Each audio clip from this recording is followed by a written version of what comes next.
right. Oh, okay.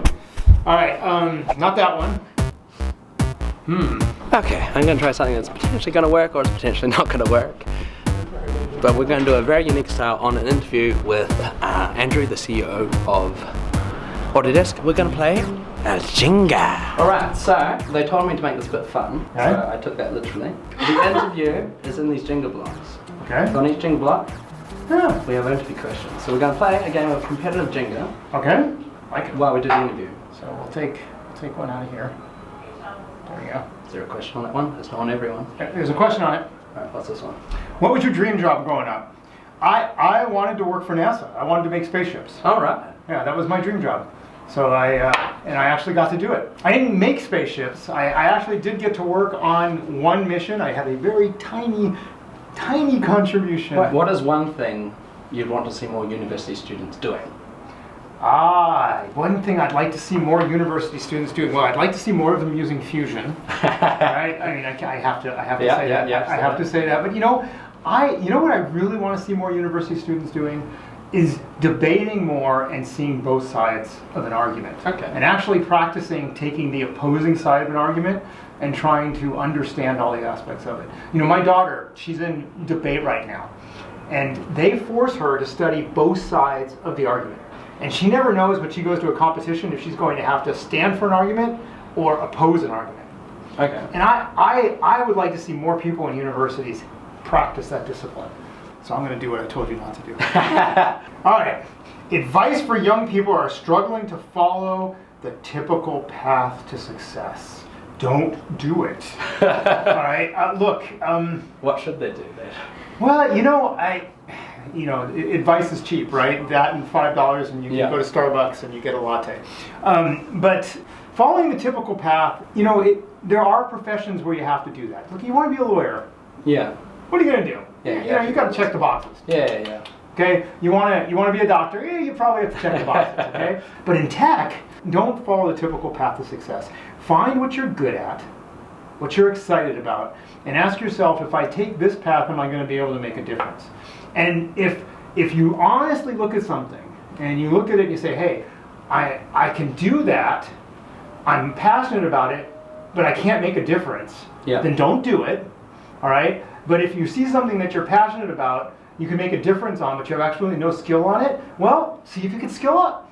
All right, but don't go chase something you're not passionate about and you can't make an impact on. Too many people do that.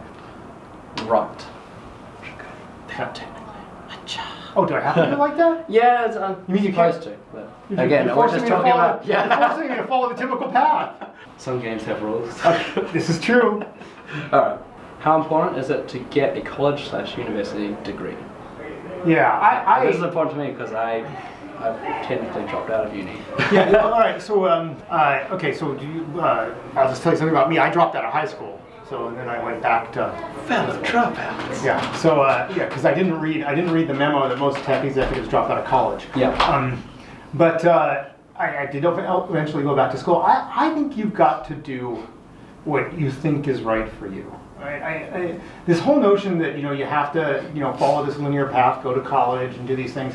And especially we ask kids to make that decision like 18 years old. I think people need to go to discover who they are. It all comes down to, do you have the ability, do you have the passion, and can you make a difference? Is a college degree required for all those things? No. Sometimes is it? Yes. I think people need to do what's right for them. And I think there's actually too much pressure in our society right now to specialize and check this box and do that. And I just think checking boxes doesn't actually change anything. Fair point. Is your turn. Oh, it is my turn. Yes, you're right. What purchase of up to $100 has most positively impacted your life? Wow, that's a good question. That's a good one. Well, actually, I just looked up at my sign. Impulsiveness is not a virtue. And by the way, so many people actually come to my office and argue with me about this. Oh, really? They say, oh no, impulsiveness can be a virtue. I say, no. You're confusing decisiveness and action with impulsiveness. Impulsiveness is always, by default, action without thought. And generally speaking, I think action without thought is not a good thing. All right, I'm going to go this way. And losing means like knocking the whole thing over, right? Yeah. All right, what's this one? Ooh, yeah, best sci-fi novel. I hate these bests. It's so hard. I hate bests. One of my favorites was Fountains of Paradise by Arthur C. Clarke. Okay, well, careful. You made a very daring choice there. You pushed that way when there's not a block there. Oh. So that was almost a tactical error. All right. Here's a big one. What is your vision for Autodesk? Ah, yes. The biggest thing I'm really pushing for with Autodesk is move from being a design software company to being a design make services provider. Okay. You know, and there's lots of things that means. It's allowing us to bring design and make decisions closer together. Right. There's a whole process that's built up inside of companies that try to get information about how you make something to the people that are designing it, so they don't do stupid things early in the process. Yeah. But technology in the future is going to arbitrate all of that. It's going to allow people to have a really highly facilitated conversation about what it takes to make something at the same time you're designing it. And I think it's going to allow people to come up with pretty amazing outcomes and pretty amazing ideas. And I think that's a big journey for Autodesk, and I think automation is going to get us there. We're going to actually stitch design and make together. I'd like to see a world where you're living on a planet where we can build all this stuff without leaving a mess behind. I have one left here. There we go. Oh, that was easy. There we go. I shouldn't have said that. It's sticking. All right. Let's see here. How is Autodesk making the world a better place? Autodesk, what's amazing about Autodesk, and it's why a lot of people love to work here, is that everything you see around you, everything, the buildings, the roads, the bridges, the products, everything, somebody used one of our products to do it. So we can have at Autodesk an amazing impact on how people do things. So it's actually stated in our vision that we really want to empower through automation people to make more things, but make them a lot better with a lot less negative impact on the world. And we can sit here and credibly say it. We can say, look, people that make the world that you live in, the buildings, the roads, the airplanes, everything, use our software to do it. If we can make our software more capable of helping them make better decisions, we actually do make the world better. We do actually make it possible for people to build more low-cost housing. We do actually help pollute the world less. We do actually make sustainable buildings that can actually power themselves and maintain their own existence without bleeding down the resources around them. So people come to Autodesk and work at Autodesk because they're really passionate about what our customers do, and we make the world better by making our customers make better, helping our customers make better decisions. Well, that's really gonna. Yeah, that was an interesting choice, but you're committed. You're committed. Committed. Yeah. You're gonna make it really hard on me. All right. What was one of the best investments you ever made? And this could be time, money, or energy. Oh, come on, marry my wife. There we go. Brownie points there. All right. Oh. Okay. All right. Not that one. We've gone down. I might not, actually. Oh no, it's blank. Damn it. Is it blank? Oh, I think you're going down. Really want that one. No, you can't do that one. That one's wedged in good. This one, actually, if you really want to set me up for failure, no, come on, do it. You can do it. Oh, okay. All right. Oh, this is me, I technically have to let it go. Oh, well played.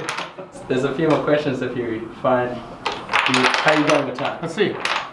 I had a whole hour with you. All right, here's a good one.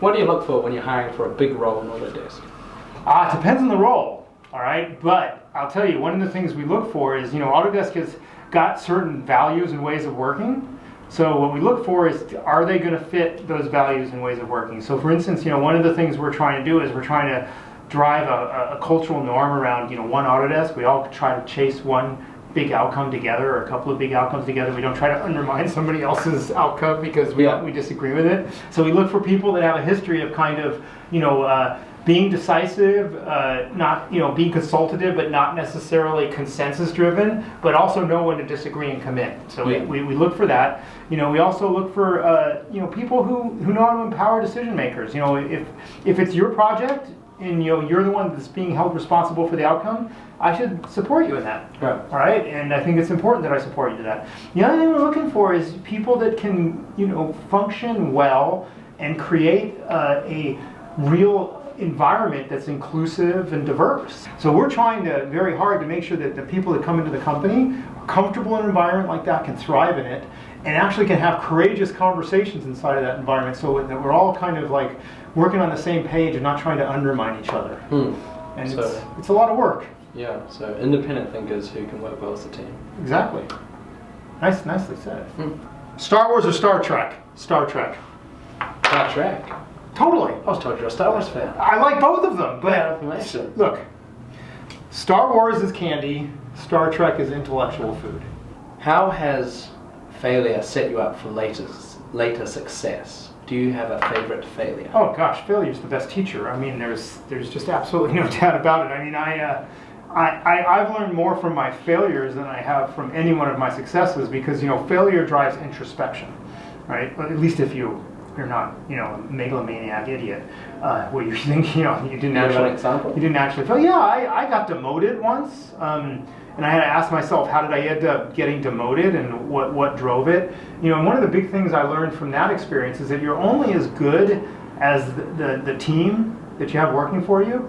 If you hire in the wrong person, or you bring in the wrong types of people, you're not going to be successful. I mean, this idea that, especially in a large company, or even in a startup company, by the way, you're only as good as the team you work with. You are only as good. And if you don't have a good team, if you don't pay attention to how the team works together, you're just not going to be successful. There is no individual on the planet that can carry the whole weight of it all on their shoulders. It's just impossible. So I learned, very early on about, hey, boy, how do you make sure that you're paying attention to hiring and who you hire and what you hire? And I learned that lesson from a failure. I got demoted. Right. I got demoted almost 1 or 2 levels down. I was not happy. As I've matured through my career, I've developed a personal ethos, and there's 3 things about the ethos I say. It's courage, scholarship, and empathy. And courage is having the ability to make difficult decisions and do difficult things, even when you know that it could have negative impacts on somebody or something. Empathy is the ability to understand what those impacts might be, all right, and really being able to find a connection. Like, for instance, if I had to do something that was incredibly important to the company, but was going to have an incredibly intense effect on your job, I need to know that, right? Right. And I need to be able to have a conversation with you about, look, I know this is going to impact your job, and it could impact your job negatively, but here's what I'm going to try to do to help you, get past this and through this. And the scholarship piece is, look, courage and action without knowledge is, sometimes a bad politician. Yeah. All right, and you can't act courageously without understanding the climate or situation you're in, because you're bound to do something stupid. So be courageous, study up, understand what you're trying to do, and then apply empathy. And I think I've learned all of that by messing things up. That's a really good way of putting it.